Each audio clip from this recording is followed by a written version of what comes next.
him, I would like to request the Chief Minister of Punjab, Shri Bhagwat Mann ji.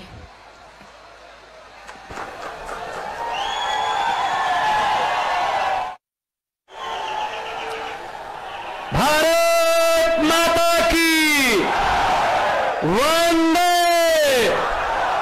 इनकलाब।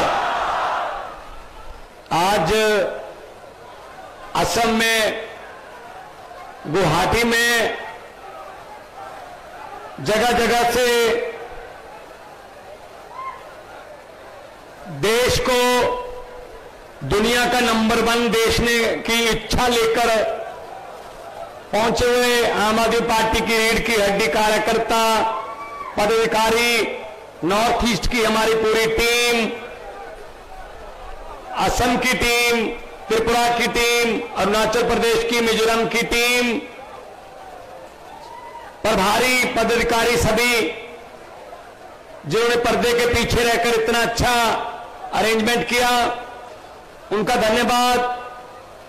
और सबसे ज्यादा मैं धन्यवाद करता हूं उस शख्सियत का जिन्होंने हमें यहां इकट्ठे होने की एक वजह दी, जिन्होंने पूरे देश की राजनीति को एक नई दिशा और दशा देने का अहद लिया है, जिन्होंने भ्रष्टाचारियों को बहुत ही सख्ते में डाल रखा है और जिनकी कही हुई बात को घर घर अखबार में, टीवी पर सुना जाता है, और जिनकी एक पार्टी जो दिल्ली से चली थी आज पूरे देश में फैल रही है क्रांति, उस क्रांति के कन्वीनर श्री अरविंद केजरीवाल जी, जो कि मुख्यमंत्री हैं दिल्ली के और आम आदमी पार्टी के नेशनल कन्वीनर हैं हमारे। दोस्तों, असम में भी वही समस्याएं हैं जो पंजाब में हैं, असम में भी वही समस्याएं हैं जो दिल्ली में हैं, असम की समस्याएं भी वही समस्याएं हैं जो देश की हैं। भ्रष्टाचारी सबसे बड़ी बीमारी, भ्रष्टाचार को आप भी झेल रहे हो, पूरा देश झेल रहा है। पहले भ्रष्टाचारी, फिर इनकी 5-5 साल की बारी। पंजाब में भी ऐसा था, 5 साल अकाली दल बीजेपी, 5 साल कांग्रेस, 5 साल अकाली दल बीजेपी, 5 साल कांग्रेस। इस बार हमने पंजाबियों को कहा, एक मौका इनके बिना हमको देके देखो, हम आम लोग हैं, हम आप में से ही निकले हुए हैं, आपके बेटे बेटियां, आपके भतीजे, आपके छोटे बड़े भाई हैं। तो लोगों ने ऐसा मौका दिया कि 117 में से 92 सीटें दी। 1 साल के बीच पंजाब की तरक्की की बातें आप यहां असम में सुन रहे होंगे। सबसे पहले हमने भ्रष्टाचारियों को काबू करने के लिए एक हॉटलाइन, हेल्पलाइन जारी की। लोगों को कहा, अगर किसी दफ्तर में कोई बाबू, कोई अफसर आपसे रिश्वत मांगता है, मना नहीं करना, जेब से मोबाइल निकाल के फोटो खींच लेना या वीडियो बना लेना, इस नंबर पर व्हाट्सएप कर देना, बाकी काम हमारा है। आज सैकड़े अधिकारी जो भ्रष्टाचारी थे वो जेल की हवा खा रहे हैं पंजाब में।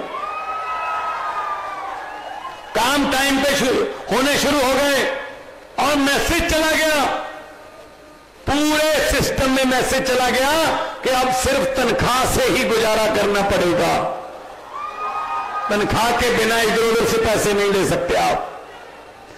और उसके बाद हमने वादा किया था पंजाब में कि हम बिजली आपको फ्री करेंगे, तो विपक्ष कह रहा था पैसे कहां से आएंगे। हमें पता था पैसे विपक्ष वालों से ही आएंगे, क्योंकि इन लोगों ने इतना भ्रष्टाचार कर रखा है, 2-4 बड़े बड़े मंत्रियों को पकड़ लो, पैसे निकल आएंगे। आज जुलाई 1 को हमने बिजली फ्री की, 600 यूनिट फ्री है। आज 80% से ज्यादा घरों को पंजाब में बिजली का बिल जीरो आता है जी, जीरो बिल आता है। और हमने बिजली ज्यादा पैदा की और बजट में हमने कोई टैक्स भी नहीं लगाया। ये होता है काम करने का तरीका। अरविंद केजरीवाल जी के साथ जब पंजाब में हम ऐसे ही सभाएं कर रहे थे जैसे आज आपके पास आए हैं, तो हम वादे नहीं गारंटियां दे रहे थे। उनमें से गारंटी थी कि आप घर से निकलोगे, आपके घर के 50-100 मीटर इधर या फिर इधर आपको एक मोहल्ला क्लिनिक, आम आदमी क्लिनिक मिलेगा। एक साल में 503 मोहल्ला क्लिनिक खोलकर आपके सामने खड़ा हूं भाई साहब।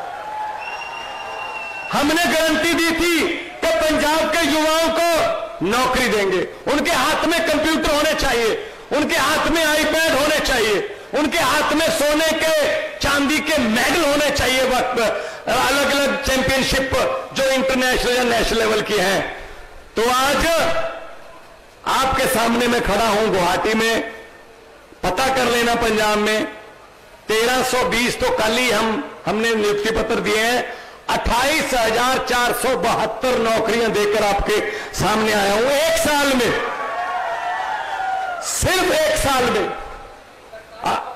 सरकारी नौकरियां, ये नहीं है कोई ठेके पर रख लिए या कोई प्राइवेट रख लिए, लो, सरकारी नौकरियां। और नियुक्ति पत्र बांटकर वो जो लड़के लड़कियां हैं वो अपनी कुर्सियों पर बैठे काम कर रहे हैं अपने दफ्तर में, वो कहीं भटक नहीं रहे इधर उधर। ये होता है अगर अच्छी नीयत हो, अगर सीखने का मादा हो। दिल्ली से सीखा हमने, दिल्ली से हमने मोहल्ला क्लिनिक सीखे और दिल्ली से ज्यादा बना दिया हमने, क्योंकि दिल्ली को सीखने में, तजर्बा करने में जो टाइम लगा वो हमारे पास तो सिर्फ बना बनाया मॉडल आया, हमें वो टाइम नहीं लगा। दिल्ली ने स्कूल अच्छे किए, दिल्ली ने स्कूल अच्छे किए। दिल्ली के स्कूल प्राइवेट स्कूलों से सरकारी स्कूल जो अच्छे हैं 99.7% उनका रिजल्ट आता है। प्राइवेट स्कूलों से निकालकर माता पिता अपने बच्चों को सरकारी स्कूल में भर्ती करवा रहे हैं। और जब ट्रंप की पत्नी ने कहा मोदी जी से मैंने दिल्ली के सरकारी स्कूल देखने हैं, तो मोदी जी ने पहले तो मनाया कि मत जिद करो, वो कहते नहीं मैं तो देखने हैं। अब मोदी जी को ये पता था, उस समय एमसीडी उनके पास होती थी कि अगर हमारे वाले दिखाए तो बेइज्जती हो जाएगी। फिर अरविंद केजरीवाल जी को फोन किया, एक सर तो हमने सोचा कोई बात नहीं, देश की इज्जत सवाल चाबी दे देते हैं, दिखाना तो हमारे वाले ही पड़ा ना। फिर और चाबी लेकर ऑर्डर जारी कर दिया, यहां केजरीवाल नहीं आ सकता। देखो कैसी बात है ये, मतलब इतने तो हमने सरकारी स्कूल प्राइवेट से अच्छे कर दिए। एक बात नोट कर लीजिए गुवाहाटी वालों, मैं जैसे ही आज उतरा एयरपोर्ट पर तो मुझे 3-4 लोग मिले, तीनों चारों ने एक बात ही कान में बोली, ये जरूर बोल देना थोड़ा हमारे सीने में ठंड पड़ जाएगी। मैंने कहा क्या?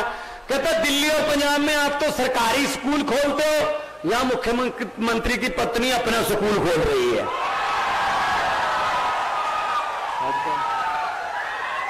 हद है। और फीस उसकी बहुत महंगी है।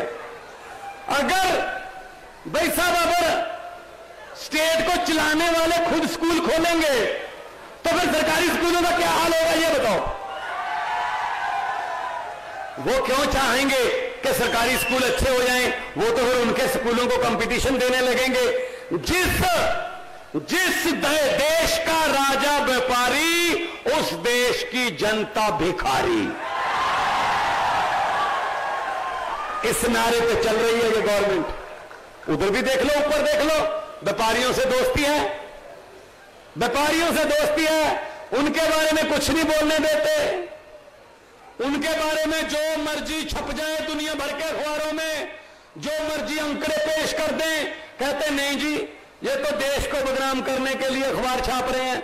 और कोई अच्छे काम कर रहा हो तो मोदी जी को किसी ने बता दिया दिल्ली के बच्चे तो, गरीब के बच्चे वो तो पढ़ के डॉक्टर बन रहे हैं जी, वकील बन रहे हैं। दिल्ली के सरकारी स्कूलों के रिक्शे वालों के, झुग्गी झोपड़ी वालों के बच्चे जिनके किसी का मां बाप ऐसे ओवरब्रिज के नीचे काम करते हैं, कोई प्रेस करता है, कोई साइकिल का पंक्चर लगाता है, उनके बच्चे तो नीट क्लियर कर रहे हैं जी। उनके बच्चे तो बड़े बड़े अहदों पर तैनात हो रहे, नौकरियां मिल रही हैं। और ये तो जी फिर बड़ा पंगा हो जाएगा। वो तो गरीबी, अपने अपने घरों की गरीबी वो हटा देंगे, और गरीबी हटा दी वो सोचकर वोट डालने लगेंगे, और सोचकर वोट डालने लगे लोग तो इनको कोई वोट नहीं डालेगा बीजेपी कांग्रेस को। तो उन्होंने कहा इसका क्या हल है, तो किसी ने बोल दिया जी मनीष सिसोदिया को उठा के जेल में फेंक दो। मनीष सिसोदिया जिसने स्कूल बनाए उसको जेल में फेंक दिया। फिर किसी ने कहा जी दिल्ली के सरकारी अस्पताल तो बहुत ही अच्छे हैं, पैरासीटामोल से लेकर 40-50 लाख रुपए के टेस्ट भी फ्री होते हैं जी। दिल्ली के लोग तो बहुत ही गुणगान कर रहे हैं आम आदमी पार्टी का, अरविंद केजरीवाल का। तो साहब ने पूछा क्या हल है, कहते जी सतिंदर जैन को उठा के जेल में फेंक दो। सतिंदर जैन को जेल में, जिसने अस्पताल बनाए, स्कूल बनाने वाले, अस्पताल बनाने वाले जेल में, और जो जेल में होने चाहिए थे वो इनके साथ रेल में। देखो कैसी बात है। एक आदमी था जो बचपन में रेल के डिब्बों में चाय बेचता था, और बड़ा होकर उसने रेल के डिब्बे ही बेच दिए। समझ गए, सारे समझ गए, सारे समझ गए कौन है। ये पब्लिक है, सब जानती है। तो भाई साहब पूरा देश बेच दिया, हमारे सामने देश बिक रहा है। अरे हम नारा भी ना लगाए, हम पोस्टर भी ना छपाए कि भाई देश बिक रहा है। 130 करोड़ जनता को हम चीख चीख के बोल रहे हैं भाई देश बिक रहा है। हमारे सामने देश को बेचा जा रहा है। एयरपोर्ट बेच दिए, भेल बेच दी, LIC बेच दी, स्टेशन बेच दिए रेलवे के, रेल बेच दी। खरीदा क्या? सिर्फ मीडिया, बाकी सब कुछ बेच दिया। थोड़ा सा मीडिया बचा है, वो यहां आ गए। अब मैं चाहूंगा इनके लिए तालियां, क्योंकि चलाना ना चलाना आज की सभा का ये वीडियो, ये तो इनके बॉस का काम है, उसकी मर्जी है, लेकिन कम से कम आ तो गए। हिम्मत की दाद देनी बनती है आज के जमाने में, वरना इनको भी जेल में क्यों दिखाते हो जी किसी और को? हद है, हद है। इससे पहले भी बड़े आए थे जो हंकार करते थे मैं ही हूं, मैं ही हूं। ये पब्लिक है। लोग जब चाहे आदमी अर्श पर और हंकार करने लगे, लोग जब चाहे आदमी फर्श पर, जब मर्जी। पहले बड़े आए थे। मैं इन भ्रष्टाचारियों को कहना चाहता हूं, आप भी बोल देना उनको। भगवंत मान गुवाहाटी में आया था और ये बोल के गया था भ्रष्टाचारियों के लिए कि जितने मर्जी इकट्ठे कर लो पैसे, हीरे, मोती, मगर ख्याल इतना रहे कफन पे जेब नहीं होती। सब कुछ यही रह जाता है, कोई साथ में लेके नहीं जाता। गरीबों की बद्दुआ मत लो। सरकारें बनती हैं लोगों की जिंदगी का स्तर ऊपर उठाने के लिए, सरकारें लोगों को लूटने के लिए नहीं बनती। तो मैं आज आपके पास ये संदेश लेके आया हूं कि पंजाब में 117 में से 92 सीटें दी। एक साल में हमने जो काम किए, ये बीजेपी कांग्रेस वहां पर पिछले 1966 में पंजाब बना था, 66 से लेकर वो काम नहीं कर पाए जो हम कर रहे हैं। उनमें से कुछ काम तो ऐसे हैं जिसकी गारंटियां भी हमने नहीं दी थी, लेकिन हमने कर दिए। हमने कहा जो काम पब्लिक के हित में है उसको करो, उसको करते हैं हम। तो इसलिए मैं कहना चाहता हूं कि इनसे बचिए। ये भारतीय जुमला पार्टी, वो आएंगे अभी आपके पास, अभी थोड़ा टाइम है, अभी जुमले बन रहे हैं, अभी जुमलों को टेस्ट किया जा रहा है। कि कौन सा जुमला कौन सी बिरादरी को भड़काने के लिए अच्छा रहेगा, कौन से जुमले से ज्यादा दंगे हो सकते हैं, कौन सा जुमला बोलकर कौन सी बिरादरी भड़केगी, कौन सी बिरादरी हमारे साथ आ जाएगी। अभी जुमलों का टेस्ट चल रहा है। बचिए बचिए देश तोड़ने वालों से, क्योंकि लंबे सफर को मीलों में मत बांटिए, कौम को कबीलों में मत बांटिए। एक बहता दरिया है मेरा भारत देश, इसको नदियों और झीलों में मत बांटिए। गुलदस्ते में हर किस्म का फूल होना चाहिए और गुलदस्ता ही हर किस्म के फूलों से बनता है। एक ही किस्म के फूलों को गुलदस्ता नहीं कहते भाई साहब। हर फूल की अपनी सौगंध, हर फूल की अपनी जो है अपना रंग। असम का कल्चर अलग से कल्चर है, पंजाब का कल्चर अलग का कल्चर है, तमिलनाडु का कल्चर, बंगाल का कल्चर, महाराष्ट्र का, गुजरात का अपना अपना कल्चर है, अपनी अपनी बोली है। हम अपने कल्चर पर मान करते हैं, महसूस करते हैं, प्राउड करते हैं। तो सबका कल्चर है अपना, लेकिन ये नहीं चाहते, ये चाहते हैं बस हम ही हम हो, हम ही हम हो। ऐसा नहीं चलेगा, ऐसा चलेगा भी नहीं कभी। तो मैं आपको ये बोलने के लिए आया हूं कि इनसे बचना। ये नफरत की राजनीति करते हैं। हम स्कूलों की बात करते हैं, हम अस्पतालों की बात करते हैं, बिजली की बात करते हैं, इंफ्रास्ट्रक्चर की बात करते हैं। ये सिर्फ और सिर्फ आपको भड़काने की बात करते हैं, सिर्फ भड़काने की। खा गए सब कुछ, ये शहीदों के कफन बेचकर खा गए, और क्या छोड़ेंगे ये। हमारे देश के जवानी खा गए, किसानी खा गए, ये हमारे बच्चों की पढ़ाई खा गए, ये हमारे बुजुर्गों की दवाई खा गए। क्या रह गया?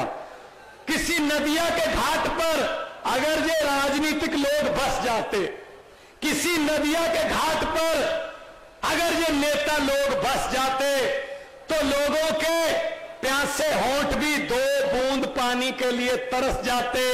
गनीमत है, शुक्र है कि मौसम पर हुकूमत चल नहीं सकती, वरना सारे के सारे बादल भी इनके खेतों में ही बरस जाते।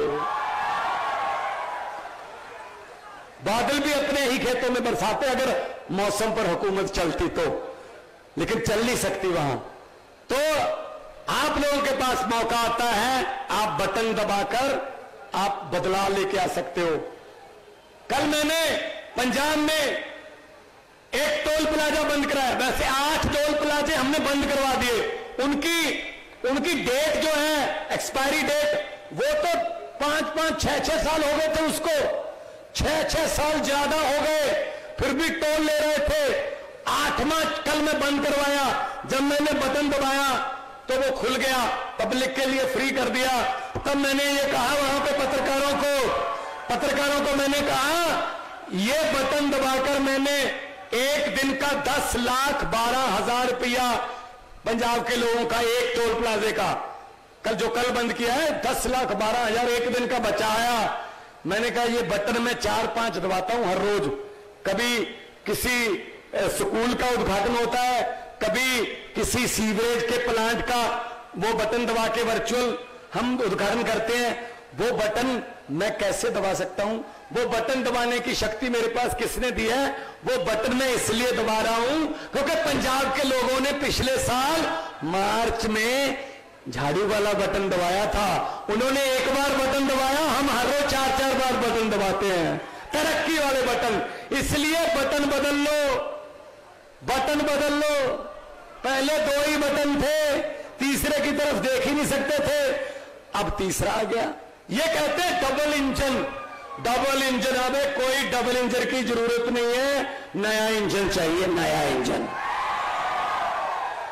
डिजिटल इंजन नया आया मार्केट में, अरविंद केजरीवाल मॉडल।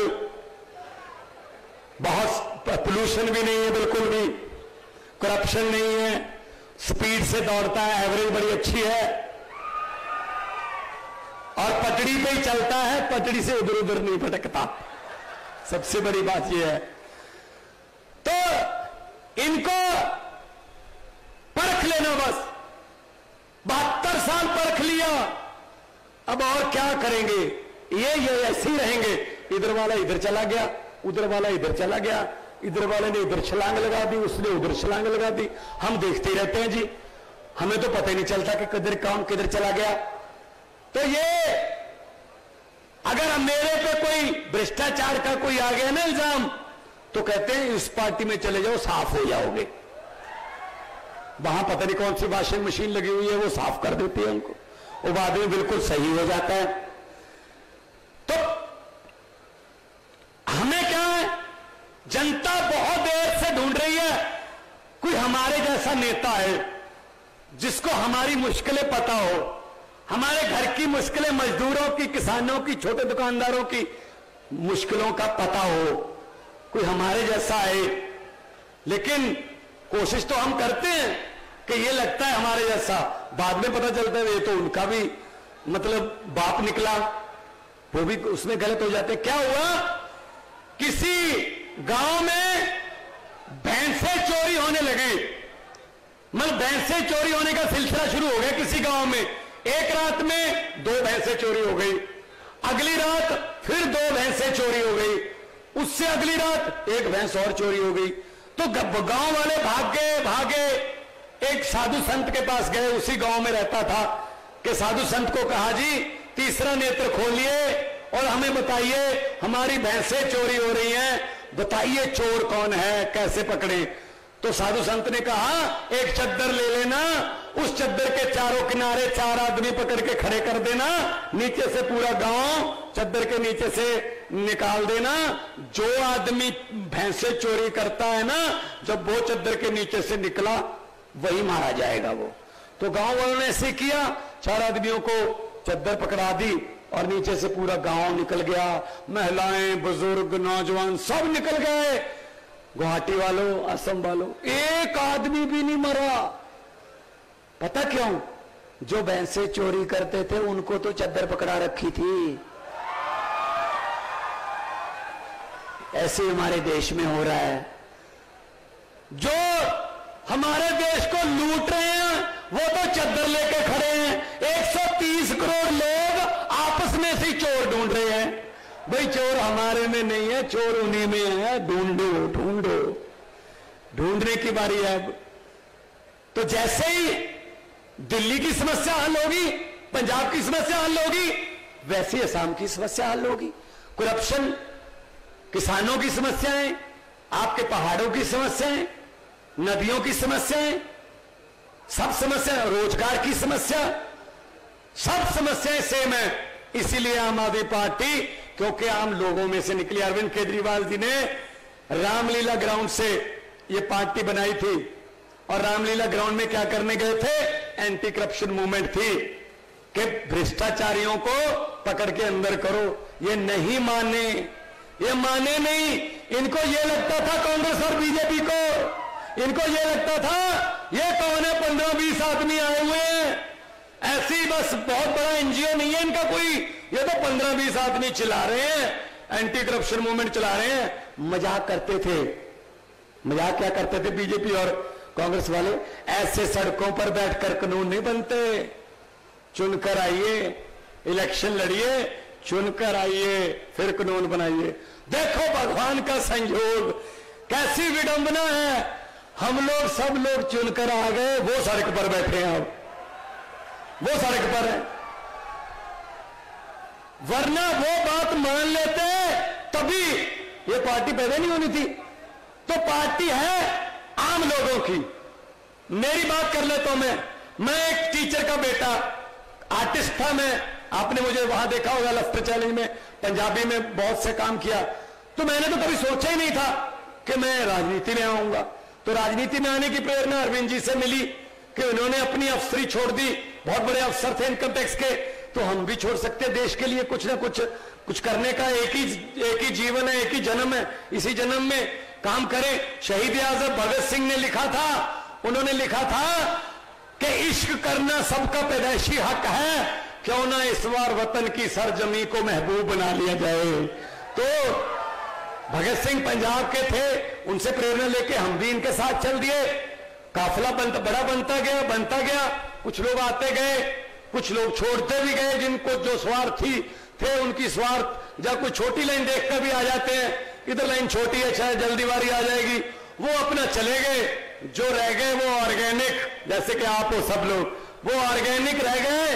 आज पंजाब में सरकार है, दिल्ली में दूसरी बार सरकार है, 10 MP राज्यसभा के हैं, 5 MLA गुजरात में 13% वोट शेयर है और 2 MLA हमारे गोवा में हैं। इंडिया की, भारत की सबसे ज्यादा तेजी से फैलने वाली पार्टी है आम आदमी पार्टी।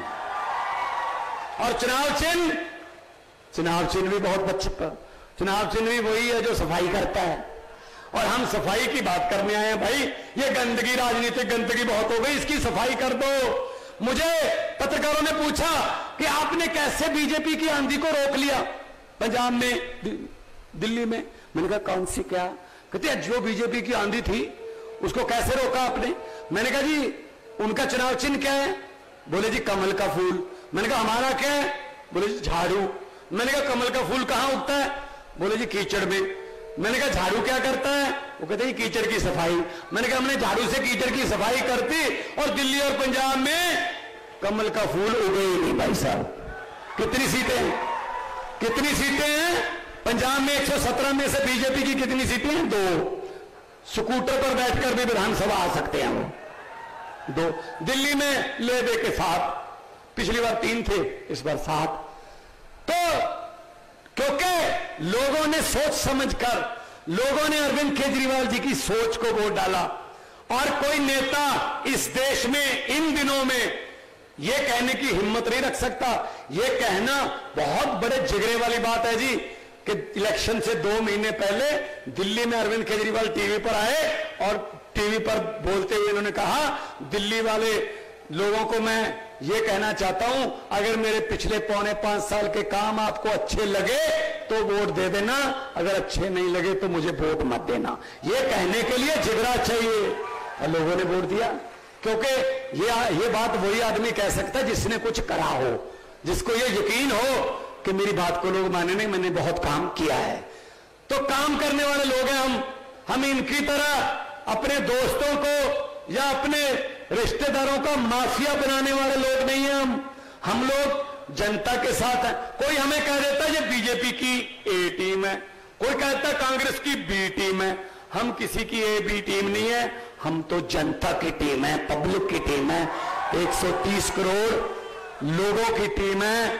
मैं आखिर में यही कहूंगा कि आपने जितना प्यार से मुझे सुना, आखिर में मैं यही आपको कह के जाऊंगा कि इनसे डरना मत।